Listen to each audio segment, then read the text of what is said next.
Thank you for joining me today. It has been over a month since we've done anything with our walking through the book of Jasher. Again, the book of Jasher is referenced in Joshua 10:13 and 2 Samuel 1:18, although scholars do believe that this book of Jasher is not the book of Jasher referenced in scripture. And if that's true, we haven't found it yet, or it did not survive. So again, book of Jasher's 91 chapters. We're going to do 46 through 49 today. So if you remember, Joseph was in the prison house, and there is a butler who brings wine with flies in it, and the baker brings the bread with niter stones in it to the Pharaoh, so they end up in prison as well. And so they have these dreams, and they cannot be interpreted, so Joseph interprets their dreams. In chapter 47, we see that Isaac is 180 years old when he dies.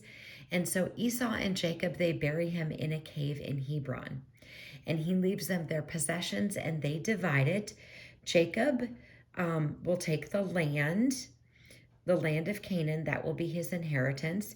Esau is going to go to the mountains of Seir, but he gets all the riches, the animals, camels, donkeys, silver, gold, precious stones.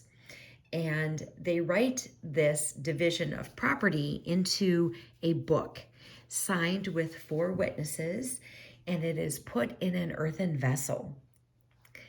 That would be so interesting if that could be found. But we move on. Chapter 48, there's a famine in Israel, and the Pharaoh, you know the stories of the dreams that he has. So the wise men, the magicians come, none of them are able to interpret. So the butler comes, and if you remember, the butler was the one who brought the wine and went to the prison house, but the butler is now out, and he says, hey, I was in prison with this guy Joseph, and so Mered comes and tells the Pharaoh about Joseph, and so this is very, very interesting, this next part. So the king is sitting on his throne, and Joseph is coming to see him. I apologize for my little bit of a scratchy voice. There are 70 steps up to the throne of the king, and depending upon your status, so common people can only come up to the 3rd step.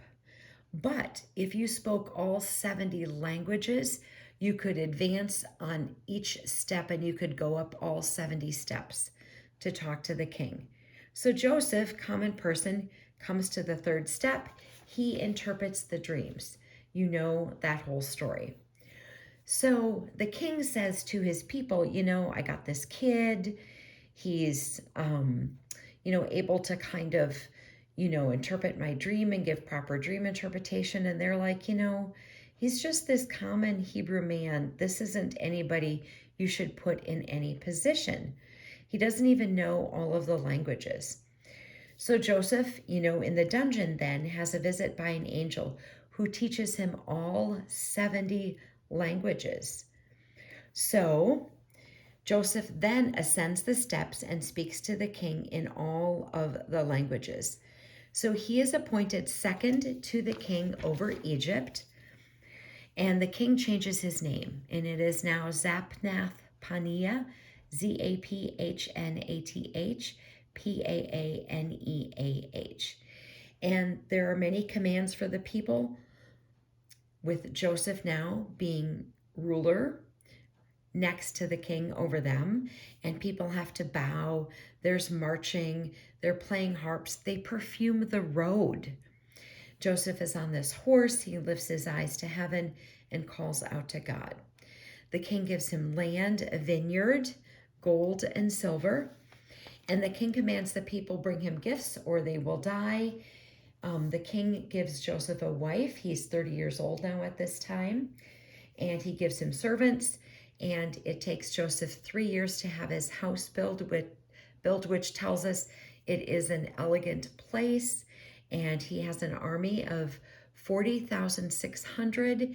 He gives them all javelins, spears, coats of mail, etc. Next time we're going to be in chapter 50 of our walk through the book of Jasher. Armor up, we ride at dawn. May God bless you as always. Have a great day.